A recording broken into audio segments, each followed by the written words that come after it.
बंसी का बजाना तो खेल भी है, पर धनुष से उठाना खेल नहीं। और सुनो, आप कहो कि हमारे वाले ने चावल खाए थे सुदामा जी के, तंदुल का खाना तो खेल भी है, तंदुल का खाना तो खेल भी है, पर बेर चबाना खेल नहीं। आप कहोगे क्यों? क्योंकि इन्होंने जो चावल खाए ना अपने घर पे ही खाए हैं सुदामा को बुलाकर, हमारे वाले ने जो बेर खाए ना वन में जाकर सौरी के घर जाकर के खाए हैं। तो तंदुल का खाना तो खेल भी है, पर बेर चबाना खेल नहीं। और सुन लो, रास रचाना तो खेल भी है, रास रचाना तो खेल भी है, बंदरों को नचाना खेल नहीं, गोपियों को नचाना तो खेल भी है, पर बंदरों को नचाना खेल नहीं। लेकिन अंत में हम यही कहेंगे, जग में सुंदर हैं दो नाम, चाहे कृष्ण कहो या राम, बोलो राम राम राम। क्योंकि अभी जो दाना पानी खा रहे हैं ना, इन्हीं के नाम से खा रहे हैं, अभी तो इन्हीं के नाम से दाना पानी खा रहे हैं, इसलिए बस इतना ही बहुत है। हाँ, लेकिन अच्छे हैं, ठाकुर जी भी बहुत अच्छे हैं, टेढ़े हैं, चाल टेढ़ी, कथा बड़ी टेढ़ी, नाम भी बड़ो टेढ़ो, रूप भी टेढ़ो ही। अच्छा, तुम देखना, कभी हम गए बांके बिहारी, हम जाते हैं, ब्रज से हमारा बड़ा प्यार है, बहुत प्यार है, बल्कि हैं हम राम जी वाले, तो हमें जाना ज़्यादा अयोध्या चाहिए, पर हमारी हिस्ट्री में सबसे ज़्यादा अगर यात्राएं खोजी जाएंगी तो वृंदावन की मिलेगी सबसे ज़्यादा। तो हम गए, हमने देखा, तुमने देखा हो पता नहीं, ये खड़े भी होते ना तो सीधे नहीं देखते। तुम इनकी फोटो देख लेना,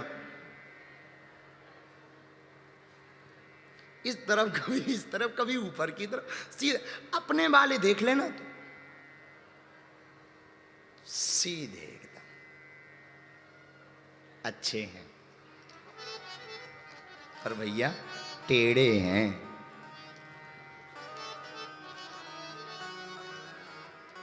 कथा में कल हमने कहा, आहा, भागवत क्या क्या अद्भुत, भागवत का तो कहना भी क्या है। भागवत में श्री नारद जी ने अपना पूर्व जन्म सुनाया और व्यास जी ने 18,000 श्लोकों की पावन संहिता प्रकट की। एक बात सूत्र नोट करो तुम, संत और ग्रंथ दोनों ही भगवान तक पहुंचाने का रास्ता है। संत और ग्रंथ दोनों ही भगवान तक पहुंचाने का रास्ता है। तो 18,000 श्लोक हैं भागवत में। कितने श्लोक हैं? हैं? अरे पीछे वाले जोर से तो बोलो। 18,000, 335 अध्याय। कितने अध्याय हैं? और स्कंद कितने हैं? 12। कितने स्कंद हैं? 12। 12 स्कंद, 18,000 श्लोक, 335 अध्याय। इसी के अंतर्गत है पावन संहिता भागवत की। तो प्रकट किसने की? व्यास जी ने। कब की? नारद जी के कहने पर। लेखन में गणेश जी ने सपोर्ट किया।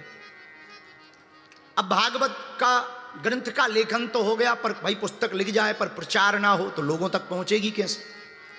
ये भी तो जरूरी है। अब प्रचार कौन करेगा? तो व्यास जी को अपने पुत्र की याद आई, श्री सुखदेव जी महाराज की।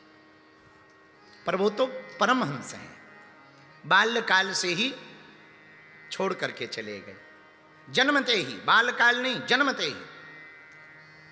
और क्या अद्भुत महापुरुष, क्या परमहंसी वृत्ति, निमग्न रहते हैं, नग्न भी रहते हैं पर निमग्न भी रहते हैं, छोड़कर चले गए। अब विचार किया कि भागवत का प्रचार कौन करेगा, तो अपने शिष्यों को व्यास जी ने भागवत के कुछ श्लोक सिखाए और कहा कि यत्र तत्र इन श्लोकों को गाओ।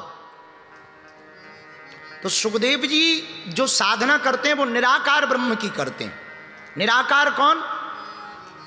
बिनु पद चले सुने बिनु काना, कर विधि कर्म करे विधि नाना, आनन रहत सकल रस भोगी, बिन वाणी वक्ता बड़ जोगी, तन बिनु परस नयन बिनु देखा, ग्रह घ्राण बिनु बास असेखा, अस सब भांति अलौकिक करनी, महिमा जासु जाय नहीं बरनी। जो बिना पैरों के चले वो निराकार, बिना कानों के सुने वो निराकार, बिना जिह्वा के सठ रसों का आनंद ले वो निराकार, बिना वाणी के जो वक्ता है वो निराकार, बिना चक्षुओं के जो देख सकता है वो निराकार, नयन बिनु देखा, ऐसा ब्रह्म निराकार। पर प्रश्न उठता है तो क्या निराकार ही ब्रह्म है? नहीं नहीं, साकार भी ब्रह्म है। तो प्रश्न उठता है कि भगवान फिर दो स्वरूपों में क्यों है, निराकार और साकार दोनों में क्यों है? देखो, वैसे तो भगवान निराकार ही है, पर भक्त अपने भाव के कारण ब्रह्म को साकार प्रकट कर देते हैं। है तो वो निराकार, लेकिन भक्तों के कारण वो साकार बन जाते हैं। तो निराकार ब्रह्म की उपासना में श्री सुखदेव जी विराजमान थे। तब तक व्यास जी के शिष्यों ने श्लोक गाए।